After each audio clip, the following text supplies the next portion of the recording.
Today, we're going to learn how to make a postural adjustment. So far, we've defined a few points on the body: the top of the sternum, rib 8, iliac, but we also need to define the directions in which we can move these points. To do that, you will need a book or any rectangular object, and a pencil or any similarly shaped object so that you can follow along. We need to define the words we're going to use in our adjustments because we need to have a clear understanding of what we're trying to do. The adjustments we're going to make are guided by orders for movements and the prevention of movements. These orders are not hopes or wishes. They are not poetic language. They are orders for actual movements. You need to genuinely understand the words you are using to construct the orders, if you want to consciously execute those orders. To define the directions in which we will move parts of the body, you will need your book and your pencil. To start, we will recall the rib 8 points that we defined in the last installment of this series. We can imagine a line connecting the two rib 8 points, and can refer to that as the rib line if we want. We are going to place the book against our body. We could place the spine of the book along the rib line, but we want the book to represent a plane, specifically the plane that the rib line would be on. So instead, we will place the book flat against our body, right there against our rib line. We will call this the frontal plane, or the plane of the ribs. In the future, we can consider which points on our body we want to be in front of the plane, which points we want to be behind the plane, and which points we want to be on the plane.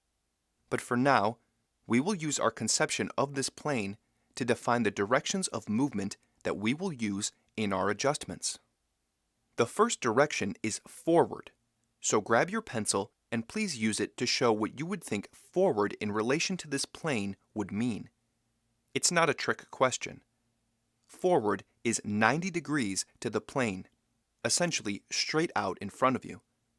So if the order was you want to bring your elbows forward, forward means forward in relation to the plane of the ribs. There's an important thing to consider with this direction. Please keep the book against the plane of your ribs and the pencil facing forward, and lean with your torso. If you do this, you will see that what forward of the plane of the ribs means changes as you lean. If the plane of the ribs is angled, forward will be angled. The next direction we will define is backward, which is the opposite of forward. So if the order was to pull the bottom of your sternum backward, that would be backward in relation to the plane of the ribs. The next direction is up. Please grab your pencil and show what up along the plane of the ribs would mean. Again, not a trick question. Up is up along the plane. And we also have the direction down, which is the opposite. The final two directions are inward and outward. For these, we can imagine that there is a point on the rib line exactly in the center between your right rib 8 and your left rib 8. So with your pencil, show the direction of starting at that center point and going out away from the body. That is outward. Inward is the opposite. It's going from outside of the body in towards the center. So if the order is to point the elbow outward, outward means away from that center point, parallel to the rib 8 line. We no longer need the book and pencil. Now we have some specific points on our body that we can move in specific directions. For instance, we can pull the iliacs back and up away from the side of the knee, and know what back and up specifically mean. Movements are done in space and time. We have defined space, both the points on our body that we will move, and the directions through space that we can move them. We also need to put some parameters on time. To do this, we will use a count of 1, 2, 3 during our adjustments. We need to know when we're beginning an adjustment and when we're ending it, and we will do that by counting to 3. 1 will be the start of the adjustment, 2 will be the middle of the adjustment, and 3 will be the end of the adjustment. There is 1 second between 1 and 2, and 1 second between 2 and 3. That means an adjustment takes 2 seconds. So if the order is to pull the iliacs back and up away from the side of the knee, you would want to start moving the iliacs on 1, be moving the iliacs on 2, and stop moving the iliacs at 3. I want to emphasize that you really want to stop at 3. To take control over your movements, you need to be rationally in charge of when the adjustment starts and stops. And if you continue past 3, you will likely start using your feeling sense and not your rationality to guide the adjustment.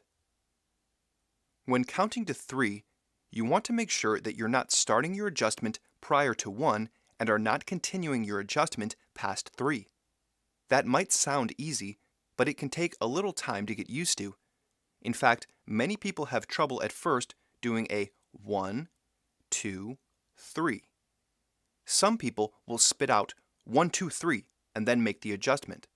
Some will say 1, start adjusting, and then when they think they've done what they wanted, will quickly finish 2, 3. Often, people will make the adjustment before they've even started counting and then say 1, 2, 3 just before finishing. Or they will go very slowly and count 1, 2, 3. Going too quickly isn't a problem per se if you are genuinely starting at 1 and ending at 3, but if you can't help but go quickly, it is a concern that you can't decide to just do 1, 2, 3. This might sound a little strange or silly, but most people will struggle a little with this at first, and it's another indication of our general inability to control ourselves. It should be quite simple to say, I will start an adjustment at 1, do the adjustment through 2, and end at 3. But since most of us are completely unfamiliar with controlling our body so specifically, and even those with some training in using their body often have ingrained habits, this can actually be a bit of a stumbling block. But you will get past it with a little work. And if you have no problems, that is of course not the end of the journey, but simply the beginning. We now have the tools needed to start making adjustments, so I'll explain the basic setup of how to perform an adjustment. First, you will have your order, something like, I will pull the rib line up away from the iliacs. We know what the rib line is, we know what the iliacs are, and we know what up is. Second, you say the order in your mind or out loud, and use your memory to recall it. And thirdly, when the order is clear in your mind, you will do a count of 1, 2, 3 while performing the adjustment. After you have performed the adjustment, your feeling sense may not agree with the new configuration, and as a result, you might move right back to where you started. But the goal is to try to maintain the adjustment you've made. At first, that will seem almost impossible, because frequently you will have to use what seems like a lot of effort to move a bony structure during the adjustment. But in time, you will find that all that effort was only needed because the muscles involved in making the adjustment were so unfamiliar with being used that way, and that eventually you will be able to maintain the adjustment you've made fairly easily, because the adjustments will stretch your fascia, and that will provide you with support that you didn't have before. There are two important things to note here. First, this may sound too simple, and that's because I've given you a very simple example. Only at the very beginning would you use just one order. There will typically be multiple adjustments to be performed simultaneously. For instance, if you attempt to follow the order, I will pull my rib line up away from the iliac, and are seen to be pulling your head back and the top of your sternum back, that is not what we want. So we can reformulate the order to say, I will pull the rib line up away from the iliacs, and I will not let the top of my sternum go backward. Everything in the order is defined, so now we can use our memory to recall these two directions, and when we have a clear conception of the desired act, we can count 1, 2, 3, and perform the movement of the rib line while also preventing the movement of the top of the sternum back. After that, we can add another order. I will pull the rib line up away from the iliac and pull the iliac back and up away from the side of the knee, but I will not let the top of the sternum go backward.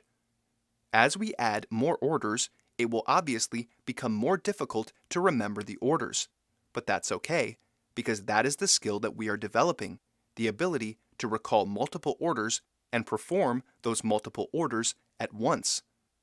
At first, it may seem impossible to think of so many things simultaneously, but as your skill develops, what once seemed very difficult will come to be pretty easy. The second thing to consider is that you really need to know if you're performing the adjustment correctly or not.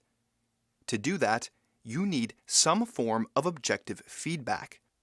While eventually you will be able to make these adjustments without feedback, to begin with, it's quite likely that you would think you're making an adjustment correctly when in fact you are not, because our feeling sense can quite easily deceive us. I will go into more detail on how to get objective feedback in the next installment of this series. But to give you the quick answer, you need either a mirror, a video recording, which can be done with a webcam or any video camera, or you need someone to observe your adjustment. To give a quick example of how this works, say your order is to move the iliacs back and up away from the side of the knee. If you perform the adjustment in front of your webcam, you can see, did your iliac move back in space? Did it move up? I say that in the singular and not plural because to see this clearly, you'll need to stand in profile, so only one of your iliacs will be facing the camera.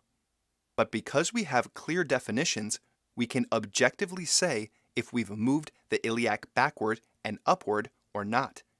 And if we've failed, we can see what we really did and how that did not line up with our intention. We will further explore how to improve our skill in successfully making adjustments on this channel. And if you'd like more direct assistance, I recommend lessons in the initial Alexander technique. The system I'm laying out for you in these videos is based around the initial Alexander technique. In lessons, which are done one-on-one over Zoom, you will have a teacher helping you generate the appropriate adjustments and understand when you're doing what you've intended to do and when you've done something you intended not to do. More information on getting lessons in the initial Alexander technique will be in the description. Thanks for joining me again today. Questions and comments are always welcome in the comment section below.